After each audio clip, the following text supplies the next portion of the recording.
Dear BA second year students, हम लोग unit 3 अभिवृत्ति के बारे में बात कर रहे थे और ये क्लास उसी के कंटिन्यूएशन में है। इसका वीडियो हम अपलोड कर देंगे, आप लोग इसको देख लीजिएगा। और इससे रिलेटेड मैटर भी मैंने आप लोग को डाला है, और अभी नहीं डाला होगा तो थोड़ा सा और डाल देंगे, उसकी आप रीडिंग लगाएंगे।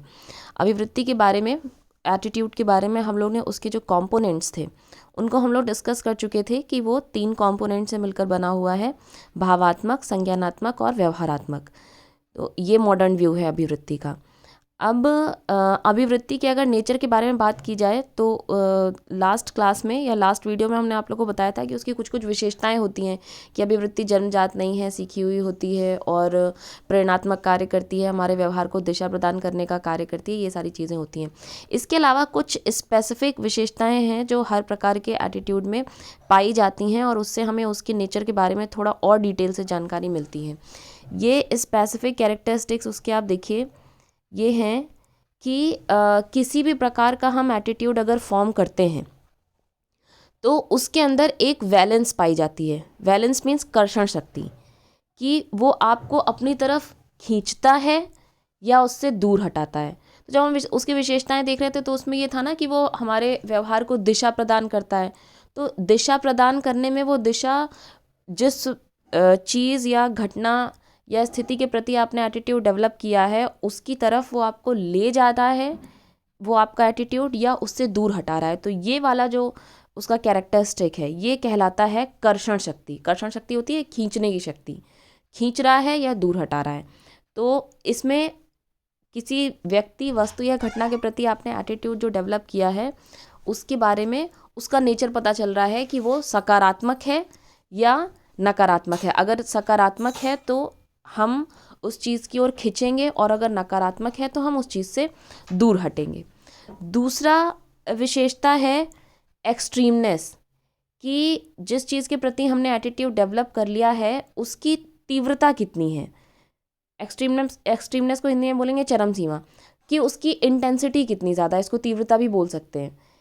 अगर इंटेंसिटी बहुत ज़्यादा है तो उस एटीट्यूड को एक्सप्रेस करने की संभावना बढ़ जाती है, और अगर तीव्रता कम है तो एटीट्यूड को एक्सप्रेस करने की संभावना कम हो जाती है। अब ये तीव्रता आप देखिएगा, आप लोग ने अभी जो हमने आप लोगों को प्रैक्टिकल कराए हैं उसमें आप लोग एक टेस्ट कर रहे हैं जिसमें एक आपका एंग्जाइटी टेस्ट हो गया, एक स्ट्रेस स्केल हो गया। स्ट्रेस स्केल जो है उसमें आप जो रेस्पॉन्सेज दे रहे हैं वो 5 पॉइंट स्केल पे हैं।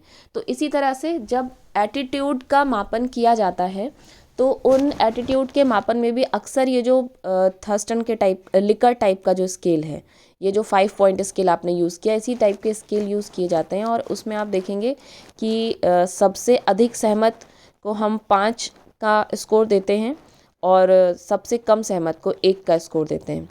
तो मान लीजिए किसी चीज़ के प्रति हम एटीट्यूड मेज़र कर रहे हैं और उसमें अगर बहुत अधिक सहमत हैं आप उस चीज़ से, मतलब एक तो हो गया सहमत जिसको 4 अंक मिल रहे हैं और बहुत अधिक सहमत को 5 अंक मिल रहे हैं, और दूसरी तरफ इसके विपरीत साइड में असहमत को 2 अंक मिल रहे हैं और अत्यधिक असहमत उसको 1 अंक मिल रहा है।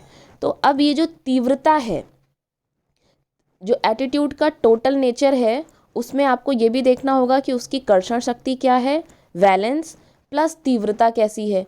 तो कर्षण शक्ति तो इससे पता चल गया कि जो आपका एटीट्यूड है वो सकारात्मक की तरफ जा रहा है या नकारात्मक की तरफ जा रहा है। अब सकारात्मक और नकारात्मक में भी वो किस एक्सट्रीम लेवल तक है।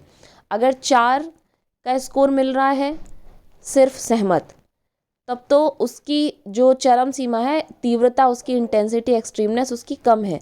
लेकिन अत्यधिक असहमत तो उसकी इंटेंसिटी बहुत ज़्यादा है। अत्यधिक सहमत या अत्यधिक असहमत, तो ये जो चरम सीमा होती है ये दोनों साइड की हो सकती है। नकारात्मक एटीट्यूड है, अगर वो बहुत अधिक नकारात्मक है तो इसका मतलब वो एक्सट्रीम लेवल का है, और सकारात्मक एटीट्यूड है, अगर वो बहुत अधिक सकारात्मक है तो इसका मतलब वो एक्सट्रीम लेवल का है। तो ये हो गया उसका चरम सीमा वाला कैरेक्टरिस्टिक। इसके अलावा एक और कैरेक्टरिस्टिक है जिसको हम बोलते हैं, ये जो दिया हुआ है कि एटीट्यूड जिन जिन जानकारियों से, उसका जो कॉग्निटिव कंपोनेंट है, उसका जो संज्ञानात्मक घटक है, वो किन किन चीज़ों से मिलकर बना है। अगर किसी एक चीज़ के प्रति मनोवृत्ति में बहुत अधिक मनोवृत्तियाँ शामिल हैं तो उस मनोवृत्ति की संरचना हो गई जटिल, इसका मतलब वो कॉम्प्लिकेटेड है। और अगर उसमें बहुत अधिक मनोवृत्तियाँ शामिल नहीं हैं तो वो हो गया सरल एटीट्यूड। जैसे मान लीजिए कि हम मान लीजिए हेल्थ का जो फिनोमेना है, स्वास्थ्य या अच्छा स्वास्थ्य या सरकार की नीतियाँ, मान लीजिए सरकार की नीतियों की तरफ हमारा एटीट्यूड जो है उसकी हम कॉम्प्लेक्सिटी या सिंप्लिसिटी जानना चाह रहे हैं।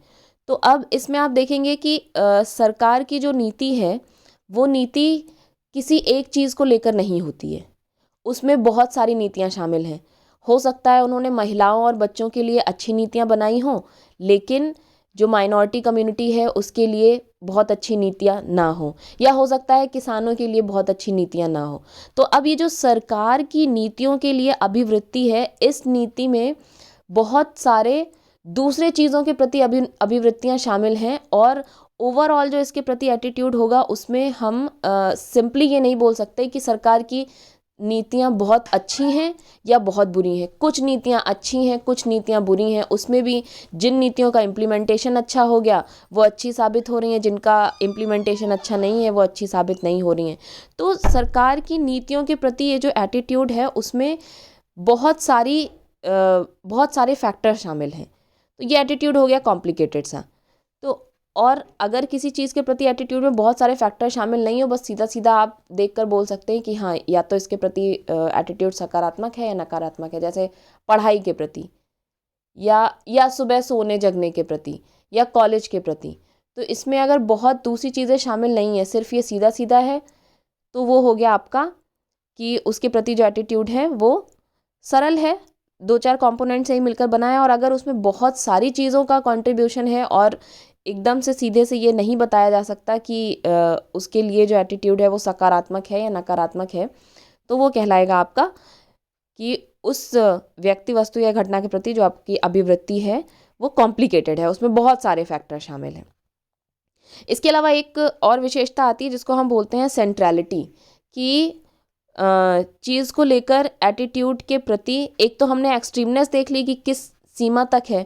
सेंट्रलिटी ये कि जिस व्यक्ति ने उस व्यक्ति, वस्तु या घटना के प्रति एटीट्यूड डेवलप किया है उसका महत्व क्या है उसके लिए। जैसे कि राजनीतिक पार्टियों के प्रति मनोवृत्ति, इसका महत्व कुछ लोगों के लिए अधिक हो सकता है, कुछ लोगों के लिए कम हो सकता है। जिनके लिए महत्व अधिक होगा वो राजनीतिक व्यू फॉर्म करने में, अपनी मनोवृत्ति उस चीज़ को लेके एक्सप्रेस करने में और उसके प्रति एक निश्चित प्रकार का व्यवहार करने में ज़्यादा तत्परता दिखाएंगे। लेकिन जिनके लिए किसी प्रकार के एटीट्यूड की केंद्रकता कम होगी, उसके जीवन के केंद्र से वो चीज़ें बहुत दूर होंगी, तो उनमें चीज़ों को लेकर किसी प्रकार का सकारात्मक या नकारात्मक एटीट्यूड हो भी सकता है, लेकिन वो उसके प्रति व्यवहार दिखाने का, वो जो बिहेवियरल कंपोनेंट है उसको शो करने का तत्परता उनमें उतनी अधिक नहीं होगी। तो सेंट्रलिटी ये डिसाइड करेगी कि जो बना हुआ एटीट्यूड है उसके चलते व्यक्ति के अंदर व्यवहार करने की तत्परता कितनी है और वो कितना उन चीज़ों को अपने जीवन में मायने देता है, जिन चीज़ों के प्रति उसने एटीट्यूड डेवलप किया हुआ है। तो ये कुछ विशेषताएं हैं एटीट्यूड की जो उसका ओवरऑल नेचर है उसको समझने में हमारी हेल्प करती हैं। तो अगर आपसे पूछा जाएगा कि मनोवृत्ति किसे कहते हैं और मनोवृत्ति की प्रकृति क्या है, तो मनोवृत्ति किसे कहते हैं उसमें आप कोई सी डेफिनेशन देख लीजिएगा। डेफिनेशंस की हम लोगों ने बात की थी। उसके अलावा अगर हम उस मनोवृत्ति की प्रकृति की बात करेंगे तो उसमें हम घटक बताएंगे मनोवृत्ति के कि जो सबसे रीसेंट व्यू है वो ये बताता है कि मनोवृत्ति के 3 घटक हैं, भावात्मक, संज्ञानात्मक और व्यवहारात्मक। इसके अलावा कुछ विशेषताएं हम लोग पहले पढ़ चुके थे। ये वाली विशेषताएं इंपॉर्टेंट हैं कि किसी भी प्रकार की मनोवृत्ति में एक कर्षण शक्ति पाई जाएगी जो ये तय करेगा कि वो मनोवृत्ति, उस चीज़ या वस्तु के प्रति आपने जो मनोवृत्ति बनाई है उसके कारण आप उसकी तरफ खिंचते हैं या उससे दूर हटते हैं। ये हो गई उसकी वैलेंस। फिर वो जो मनोवृत्ति है वो उसकी तीव्रता बहुत अधिक है या बहुत कम है। इसके अलावा वो जो मनोवृत्ति बनी हुई है वो जटिल है या सरल है, और उसके आपके जीवन में केंद्रिकता कितनी है, कितना सेंट्रल इस स्फीयर को घेरे हुए है, वो आपकी लाइफ में कितना इम्पॉर्टेंट है। तो इस तरीके से किसी एक चीज़ के प्रति जो खास मनोवृत्ति है उसका हमें नेचर अच्छे तरीके से पता चल जाएगा। इसके अलावा हम लोग नेक्स्ट में डिस्कस करेंगे कि आखिरकार लोग मनोवृत्तियाँ बना क्यों लेते हैं, उससे हमारा कौन सा सोशल फंक्शन है जो पूरा होता है, जिसकी पूर्ति होती है।